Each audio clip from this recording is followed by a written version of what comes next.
ready? Come on, you lot. Go on then. Oh, 'tis our delight for the red and white. The imps are here to stay. Oh, 'tis our delight for the red and white. The imps are here to stay. Back again. It's your boy. I don't know any more slang. Morning all. Dog walk time. Just a quick one. Don't know if you're sweltering where you are, but it's actually quite breezy up here. It's quite nice today. Didn't really get to do a dog walk yesterday because, well, it's not fair to walk the dog, is it? When it's boiling hot, so he can poop around the garden on the grass. But I'm going to bring him out round, sweating his little paws off around here. Not really for me, that. So it's just a quick chat today. There's not an awful lot of news. I mean, I might touch towards the end on the new goalkeeper that we've signed and on Danny Mandroiu, if that's how we pronounce his name. Might touch on those shortly. But obviously the big kind of talking point over the last 24 hours that I've seen is the cost of the Sheffield United friendly this morning. Kicks off, I think, at 11 o'clock, technically behind closed doors. Sheffield United are allowing you to stream it for £7, I think. Yeah, so it caused a little bit of furore. Can't think how you pronounce that at the minute. I'm having a bit of a mind blank. Caused a little bit of anger. There we go. That's much better, isn't it? Because people sort of said, and by people, Ben, I think, was one of the main ones, and this certainly isn't a go at my good friend Ben. You know, Ben said, well, it smacks a little bit of big club kind of having your pants down, and until people kind of said, well, it's typical of modern football, blah, blah, blah. And I know Liam Scully defended it and put some points online. And Joe, for me, I didn't comment when I saw that it was £7 because I'll be working. I won't be able to watch it. If it was on a Saturday, I wouldn't go because I don't really go to many friendlies. I'll watch out. I'll look at highlights. I'll see what people say. If there's a handy one, you know, I might go to Sleaford on Wednesday with my mate Roy. I might do, just depending on time. But I don't make a habit of friendlies because they're glorified training sessions, and I wouldn't kind of go, oh, well, I'll go and pay like £5 entry fee or £10 entry fee to watch a training session. Do you know what? I'd probably actually be more likely to do that than I would a friendly. Don't know why. I don't like the atmosphere at friendlies. Feel like the under-21 games in the EFL Trophy, and for a long while now I haven't really been going to those either. You know, it's personal preference. At one time, as a Lincoln City fan, I felt every time Lincoln City stepped on the pitch at Sincil Bank, I had to be there. It's almost like that named feeling that if you don't go to a certain game, you kind of less of a fan. But you know, people support the club more than you because they're willing to go to watch the club play Wolves under 21s or something like that. And there was one of the games I remember being at, I think it was against, I can't remember the last under 21 game I went to. I really can't. It was one of the under 21 games. I remember just sitting there thinking, well, this sucks arse, doesn't it? Because it was, you know, there was no atmosphere. It felt like it just felt like a glorified friendly, and they're not for me. Support Lincoln City. I always love Lincoln City. I'll look out for what they do. I'll look at their friendly results. I'll analyse what I can analyse, but I'm not going to go out of my way. If Sheffield United's played on a Saturday, I won't go. It's not played on a Saturday. It's played today. It's costing £7, and apparently that's a terrible thing. The first thing actually that came to my mind when I saw some of the comments was a Ricky Gervais sketch. I really like Ricky Gervais, and I know Kate's popped up here on my chat, and I know that Kate's not a huge Ricky Gervais fan, and I can understand why she doesn't particularly like, you know, some of his humour. But there was a bit that he did in one of his shows when he was talking about social media reaction, and he said, you know, people have this habit of social media. It's like walking down the high street and seeing an advert for guitar lessons in a window and going, I don't want guitar lessons. And then taking down the number, going home, ringing the number and going, but I don't want your fucking guitar lessons, and hanging the phone up. And that's what a lot of social media reactions like. You're on social media, so you're just browsing through social media. You've got no intention of going to watch Sheffield United versus Lincoln City. It being behind closed doors doesn't even bother you, but then you see that it's £7 a stream. You go, but I'm not going to stream it for £7. That's shocking. I'm going to type out an angry response here. It's like, it's fine. Do you know what? If you're not going to pay £7, it's not for you. I'm not going to pay £7. Do I think it's reasonable? Oh, it's a bit over the top for a friendly, but I'll tell you something. There'll be groups of people out there who will go, I haven't really got out to do on Tuesday morning. I wouldn't have driven to Sheffield. I wouldn't have taken a whole day. Actually, I'll watch it. And you might go, £7 is expensive. Yeah, maybe it is. What would the buy-in? Okay, from Lincoln fans, what would be the buy-in? 100? 100 buy-ins tops, I'd say. Probably more, maybe, than might have gone to Sheffield United. I don't know. It's not going to be earth-shattering, is it? You know, £700 in the pocket of Sheffield United. It's not the rampant profiteering of releasing like a third shirt or a fourth short shirt or something like that. It's just, you know, it's just a charge, and if you want to pay it, you can pay it, and if you don't, you don't. And you know, pre-season friendlies, a lot of people who I've seen criticising this, one or two not, you know, one or two do go to the pre-season friendlies, but a lot of people I've seen criticising this are the same people that I see that say that don't go to pre-season friendlies anyway. Why are you bothering yourself with it then? Why are you bothering yourself with it? It's like me saying how much I dislike Marvel films, and they're going, which ones have you seen? Well, I haven't really seen any of them. I don't really care about the Marvel films. They're just shite, aren't they? What does my opinion on Marvel matter if I don't really want to go to them? I go to the movies generally. I can have an opinion on the movies, but it's that little subsection. And look, I kind of, people have also said, you know, oh, why is the friendly on this day? Why is this happening? Why is that happening? First of all, actually, I was doing some research. You might have seen the article yesterday for the transfer windows. So I was looking back over previous transfer windows where a manager's come in and he's made his first kind of summer signings. So I was doing that research. And if you actually check, it's in Philip Priddle's book. I really like Philip Priddle's book, which is the 6 Years in Purgatory. I like it because it breaks down day by day by day by day. Have a look at that and look at how many friendlies we lost. Friendlies that were cancelled. Leicester City, I think, was a cancelled friendly. Danny Cowley talking about how he wanted friendlies during the 2016 season, which were vetoed by the police. And then ask yourself why a game against Sheffield United is played behind closed doors. I remember, Jesus Christ, that bee was like a helicopter. I remember when we played Sheffield Wednesday, I was on the supporters board, and the first question was, can we give Sheffield Wednesday another side of the ground, because they'll bring so many people, and that will bring, you know, it brings logistical problems to the city. It needs policing. It then adds costs. And pre-season matches, unlike probably 10, 15 years ago, are no longer exhibition matches. They're no longer matches where you can go and see big stars play. And I remember in the 90s we had, I seem to think it was Aston Villa and Derby in quick succession. I remember Derby brought a full first team. Dean Sturridge, I think, scored the winner for them. I think it was 1-0. And I remember, like, you know, growing up in rugby, be like, wow, I can go and see some of these players I've got in my fantasy football team and stuff like that. But it doesn't happen now, does it? If you see like a Premier League team on your friendly fixtures, you know it's going to be the stiffs, it's going to be the youngsters, it's going to be the reserves, it's going to be players you don't really know. Because friendlies are now, in this modern world, the training exercises. It's about getting a team ready for the season. And you can say that's what they always were intended to be, but they weren't.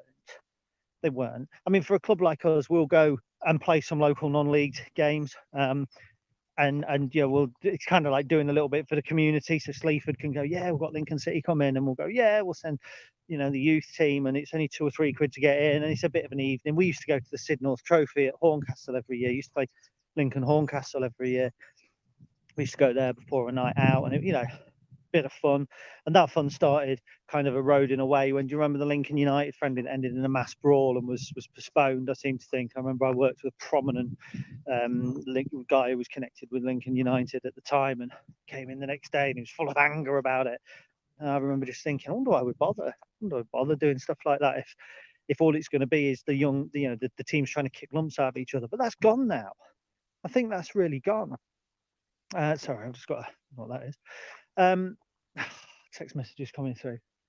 So pre-season friendlies now, we go out, we might play the odd one like at Eastbourne, or arguably maybe the other teams or sign players from, or that we want to sign players from, and teams that we have dealt with might come to us, like your Blackburn Rovers. I think that's probably part of the Teo Eden deal, but it'll be advertised, it'll be a bit of a fun day and all that sort of stuff. But games, I think pre-season games really stopped having that meaning when bigger clubs stopped bringing their bigger players. And I can't remember the last time. Leicester, was that the last time that we played a big Premier League club and they brought a full first team? What, in 2015, I would say, somewhere 2015. I remember Aston Villa doing it, I think. Blackburn and Norwich brought relatively strong teams when we played them. But the point is, They're not games to watch, are they? I remember going to the Norwich game. I think it was Norwich. I left at half time, just like, what on earth have I come here for? What have I come to watch this for? I'm not learning anything. There was 4 or 5 trialists, didn't know half the players. I'd rather go and watch I was away at Lincoln United than I would at home to Norwich. And there's a lot of people think like me. So then why are those same people getting angry at it being £7? It's obvious why it's behind closed doors. Play this on a whatever night and the costs go up for the clubs involved. And then if you're charging proper prices for a friendly, people are going, 15 quid to get in for a friendly, that's not good. So you play it behind closed doors. And as Liam said, we had a couple behind closed doors not long back, and people will go, well, why are we not allowed to watch this game? And bear in mind, it's not Lincoln City streaming this, it's Sheffield United. So then they go, well, we'll stream it. Well, why is it costing money? It's streaming for free. This is free for you guys watching now. Unless you're a patron, it's free. It's not free to me. I have to pay for StreamYard. I have to pay for my mobile phone connection. It's 2 things. The patrons help prop that up. It's not me complaining. I'm saying this. There are associated costs with everything that you do. Sheffield United could stream this game for free, but Sheffield United are not a charity. They're a business. And the setup that they have, the cameras to kick everything into use, will cost money. That can't be a nominal cost. And we tried. I remember we streamed, Lincoln City streamed, or Salford streamed the game last year, and people complaining about the quality of it. Well, hang on, that was free. I mean, it just baffles me. It baffles me. Football clubs have to be agile. They have to recover costs where they can. Look at the club programme.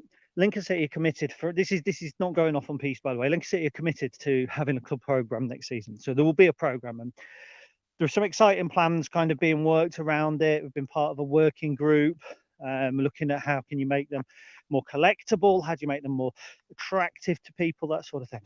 But the club are committed to having that programme because it's part of the match experience, but not at a cost. They can't afford at the end of the season to go, well, the programme cost us 20 grand, because that 20 grand could go on, a week of Chris Maguire's wages. You know what I mean, though? Could go in the playing budget. It's a joke. Chris Maguire doesn't earn 20 grand a week. But it could go on the playing budget. And, I've seen lots of criticism this summer, again, about lots of hangers-on at the club. Apparently, lots of new faces or in non-football roles, that sort of thing. And I just think, Joe, it's almost like a damned if you do, damned if you don't. I'm not going to buy the Sheffield United game. If Lincoln City played a behind closed doors friendly and beamed it out, I wouldn't buy it either. That simple. Maybe there might be circumstances where I would, but generally I wouldn't. But I understand why games are played behind closed doors. Takes away some of the pressure, lets you look at players. I understand that entirely, and I understand why in the modern age where everything is instant, news, streaming, content is there, one minute gone the next. I understand why people also want to watch it. I just can't understand why, when the two things are brought together, the people that don't like it go, this is the death of football. It's not the death of football. It's not the death of football. I understand why people are fundamentally against iFollow, and I think the club can't be openly against iFollow. All clubs can't be like Accrington Stanley, who kind of want to make that stand all the time, because you've got to have business sense. If we want to compete in this division, and we do, sometimes you have to take those things. You have to take the EFL trophy, because actually the money for getting through the EFL trophy group stages is as good, is better than the League Cup. We'll be more likely to take the EFL trophy seriously than the League Cup. You have to do that. Other clubs will do it.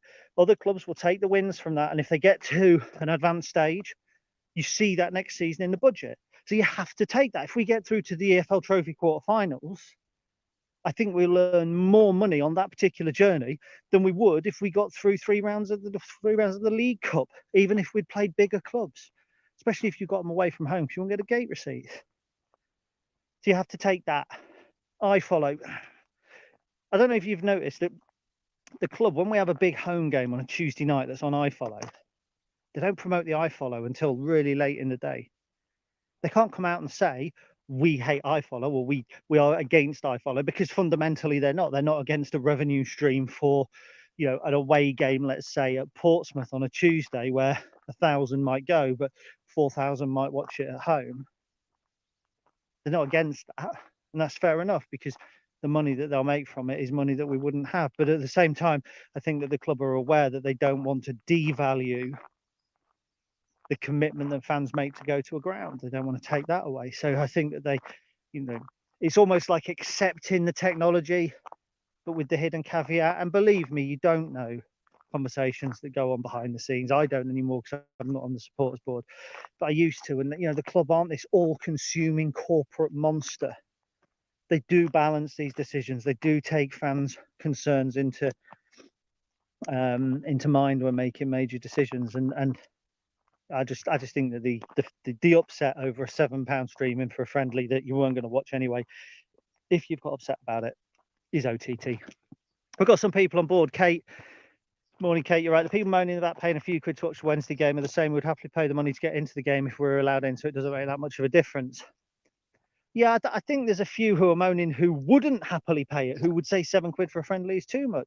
Some of the people I've seen moaning are the ones that wouldn't turn up to the friendly against Ferencvaros all those years ago. Remember that? Richard Butcher's homecoming, loved it. What a great guy. Or they wouldn't turn up to some of the other pre-season friendlies. I don't. It's why I didn't moan. Do you know what? If I went to every pre-season friendly and then this one popped up at 11 o'clock and I was at work, I'd probably be moaning more about the timing than I would about the paying the £7. So it's not the death of modern football. People are entitled to an opinion. I get that. I'm not shooting opinions down particularly. I just don't think that having an opinion on something that you had no opinion on before you saw a bit of news is... That sounds rob because you wouldn't be aware of it until you see the bit of news. But you know what I mean. Is you suddenly have a strong opinion about something that wouldn't have bothered you at all under normal circumstances. I just don't get it. Morning, Mark. Nice to see you both a couple of weeks ago. Hope you're well. Sam White, winter here, blowing a gale and chucking it down. Yeah, my friend's just bought a house in Reefton, in New Zealand. Big place. I know. Maybe you don't know it at all, but she was sat out on her veranda in the winter sunshine, and yeah, spins my head a little bit. Morning to Jimmy Atkin. Hope you're well, mate. Hope you're dealing without football. And if you live for football, Mr. Robinson, morning. Hope you are well. So let's also have a brief touch base, shall we, on the two players that have signed, because I'm out and about, so we may as well. My dog's enjoying it. So first of all, Danny Mandroiu last week, we spoke about him a little bit, I think, on the podcast, in that he was about to sign. It could be a very exciting signing. Remember, I did say last season I thought Goalkeeper was the marquee signing. So I don't always get it right. I think that with Danny Mandroiu there are overriding factors. His youth, for one. He's certainly had a goal threat in another division. Can he? Well, we say, can he step up? The League of Ireland fans say that it's a step down. It's interesting. I actually think that there is a degree of parity between the top teams in the League of Ireland and some of the teams in our division. I think it's easy and also very lazy to say that the League of Ireland is National League level. I don't think it is. I think some of the teams in the League of Ireland perhaps are not League One quality, but I think one or two in the League of Ireland probably are. And so what he's looking at, what Danny Mandroiu is looking at, is a more consistent opponent, a more consistent level of football, and a better shot window.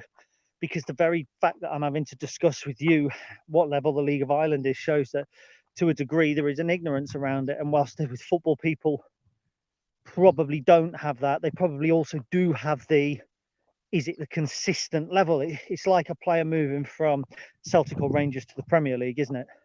You take a player out of Celtic or Rangers and the quality around them is probably, I don't want to offend Celtic or Rangers fans, but it's probably mid-table Premier League, the quality of those squads. Rangers won, or Rangers got into the Europa Conference or Europa League, whichever one they got into the final of last season. So you can't tell me that they're championship level. Celtic won the title ahead of Rangers, so you can't tell me they're championship level. At the same time, the teams at the bottom of that division, and I don't know who's there and who's in the championship, but your Dundee Uniteds and your players like that, probably closer to lower championship, upper League One, St Mirren, St Johnstone, teams like that. Kilmarnock, Alan Power went from the National League to the Scottish Premier League. So I think that that's the problem with the League of Ireland, is that there isn't a consistent challenge. I think if Shamrock Rovers were playing, I don't know, Bohemians or something every week, then perhaps it might be a more respected league.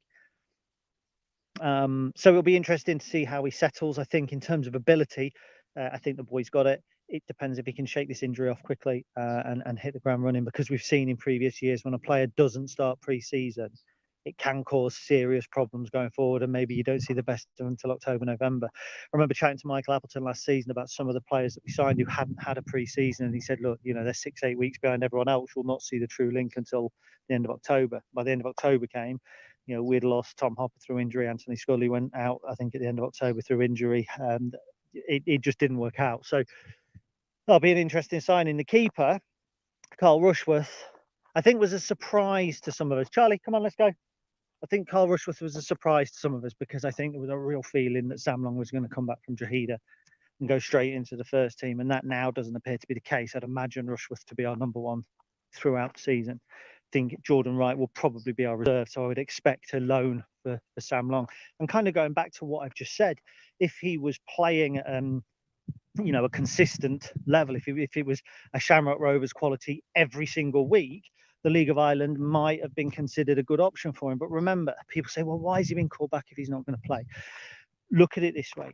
The League of Ireland ends in November. So if he did that, he would play all the way through pre-season, wouldn't come back for Mark Kennedy to have a look at him, and then would be back in November with only a very short time to arrange another loan. And going out on loan in the middle of a season is a challenge, because for me, if you're a goalkeeper going out on loan in January, it suggests that the team you're going to has had fundamental problems going through the first 6 months of the season.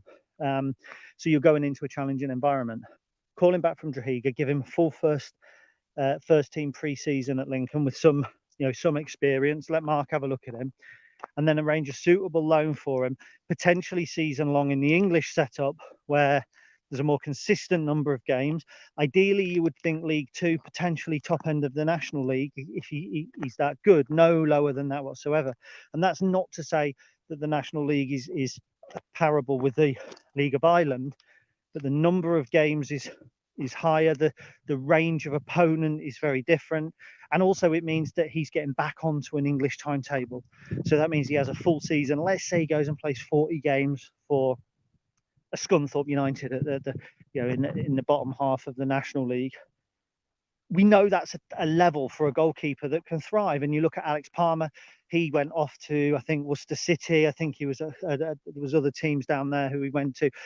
Keepers tend to progress, and they tend to have loan after loan after loan before ascending to a serious first team. Carl Rushworth, Walsall last season, Josh Griffiths, Cheltenham the season before, Alex Palmer, Plymouth the year before. So I can see that happening, and I think there's another loan or two, maybe even, in Sam Long's immediate future before he becomes first team Lincoln keeper. I certainly think that he can do that. So, but Carl Rushworth on paper looks very good. Lots of rave reviews from Walsall fans. I think he won the Players' Player of the Year there, which, you know, is the one that I think most players will tell you that they like. Supporters' Player of the Year is the one that they will say is the most important. Players' Player of the Year, respect to the people around you, is the one that's probably most important. Think about you at work. What's best to get praise from? Kind of your customers. Yeah, it's good. Well, the people around you who know exactly how everything works, and they know that what you do is the most important part of their kind of role as well. So I think that's massive. Yeah, clearly a boy who's got a big future. I have no problem with signing young goalkeepers on loan, no problem at all. Jez George said in the meeting, or the presentation rather, that we did, that he did 2 weeks ago today. Wow, it seems longer than that. 2 weeks ago today, backwards. That you get more bang for your buck. You know, you can sign an England under 21 player to play in 46 games in your team if he's a goalkeeper. If he's a striker, you know, you're not going to sign him. So they're a comparable quality in a different area of the field, and I like that. I can get that. I can understand that. We've still got 3 available loan spaces for the matchday squad. I expect those, at least 2 of those, I expect to be filled in the coming weeks, because I think that we will always take serious advantage of that. I don't know whether there will be the same avenue or not. Now, in the past, what we've done is we've signed exciting loan players that, with the greatest respect, we have no chance of signing. Brennan Johnson, no chance of a permanent deal. Morgan Rogers, no chance of a permanent deal. TJ Ioma came, and we didn't think there was a chance of a permanent deal, and it turned into it. And I wonder if certainly with Tashan, not so much with Carl, certainly with Tashan, 1 year left of his contract at Stoke, clearly out of favour. I wonder if there's been an element of bring him in, have a look at him, get him to, familiar with the club, with the potential of signing him on a permanent deal when his contract expires. So will we look to do that with another player or two? Will we be looking for, the Premier League under 21 player or the Championship under 21 players who actually are nearing the end of a contract, who could be coming to the end of their pathway, so that we can prepare those players for a future at Lincoln City? I'm not fundamentally against that. It's the second use of the word fundamental in 5 minutes. So I'm not against that. I do think that I'd like to see a game changer. I'd like to see like a Luis Fiorini, but a consistent Luis Fiorini. If he had played as he did in that spell in the early autumn, and then probably from March onwards the whole season, player of the year for me. But he kind of drifted away. He was out of position a couple of times as well. Very, very good footballer. And Morgan Rogers or Brennan Johnson, I'd love to see a right winger come in, because if you can get the right winger, you get that flair, you get that Morgan Rogers, like Brennan Johnson. They don't have to have moved for 4 million. They don't have to be going to the World Cup or the Euros in 2 years' time or whatever. They don't have to have that. You just look at Theo Corbeau, that was at MK Dons, player I really liked. He's direct, he's quick. He's a Premier League youngster. He's not getting near the first team that can affect things. There was the Jaden Philemon Badis, who was at Aston Villa, I think went to Stoke in the end. We were linked with him, I think, quite a bit, weren't we? A player like that. Even a Morgan Whittaker. We missed that last season. And it showed. That I'm being not pessimistic, but I'm kind of saying, if we finish 12th, that'll be a phenomenal season. But actually, last season, even with how we played, if we hadn't had the striker injury and we had managed to snare Morgan Whittaker in September, I still think we could have finished 12th last season. I really do. The one position I don't want us to sign a lone player, and Adam Barlow's just picked it up. Morning, mate. I still think we need someone to do the dirty work in midfield. That's me. That's what I think. Just think that we need a McGrandles, a Bridcut. Dare I say it? And I saw Kev Barwise, so he's going to love this. I had a pacemaker fitted, third heart up in the air, so I'm definitely watching as I recover. That's great, Kev. But just you might want to mute it, because I'm about to probably put a lot of pressure on your heart. A Scott Kerr figure. Do you know what I mean? A worker, sits in front of the back four, chases, harries, harasses, tackles, points, shouts, passes, fills in where he's needed, doesn't do anything spectacular. People come away and they go, oh, he was all right, when in actual fact, all these players around him going, thank God we've got him playing. That sort of player. That's what we need. And when you look at some of the players that we've got actually around, I think if we're going to play a 4-3-3 in a kind of a 4-1-2-3 formation, or you might call it a 4-1-4-1, but do you know what I mean? With two players ahead of an attacking midfielder sat behind a striker, so potentially double eights maybe. If we're going to play that, actually, do you know what? We haven't got a bad selection there. Okay, Lasse Sorensen's not everybody's cup of tea, but I think he's a decent footballer, and I think he's a hard worker, and he'd certainly fill in and certainly come on and give you kind of 20 minutes effort. Max Sanders, the darling of the supporters, without any real reason for being, dare I say. I like Max, decent player. Everybody loves him, and barely seen him play. But I think he's a prospect. He's someone that I think the club want to get the most out of. And I've said it before in these sorts of things. Now, with hindsight, looking back, now Michael has gone, I do wonder if players like Max Sanders and Sean Rowan were part of the issue, that the club were bringing these players in, expected them to develop, and actually they were frozen out. Because we haven't brought Max Sanders in to play a bit part role and then disappear. Well, I certainly don't think that we have anyway. I think he's a player that could have a big season. Ted Bishop, we lauded him as a George Grant replacement, and I know Gordon Burnley, who knows of him well from his working with Ipswich, he sort of says, this is a player that can really affect the team. Jimmy Walker said he can be better than George Grant. We didn't see it last season. Why? Because he was playing at right back, he was playing on the left wing. In that attacking midfield position in the 8 role, decent player, can play the holding role as well, but not the sort of player I'd like to see there. And then Tashan's come in to play football. No doubt about that. He hasn't come in here to play a bit part role. So you've got 4 players there that could play there. And okay, you might go, oh, only 2 of them fill me with confidence or something like that. But the truth is, the year that we got into the playoffs, we had James Jones playing for a while. James Jones, Liam Bridcut and George Grant. And if you get the creativity, let's say, out of Ted, and you get the work rate and a little bit of quality out of Tashan, let's say they start as the 2, could you train? Could you Could we see Max Sanders playing in the holding role? Yes, alongside somebody, or under the wing of somebody. So I'm with I don't know what that is going over. I'm with Adam on that, Adam Buckley. But actually, thinking attacking midfield, we're not in a too bad a place. We're really not. A couple more questions come in before we wrap up. Dale Warner, who's your tip for club captain? A new player or somebody already in the squad?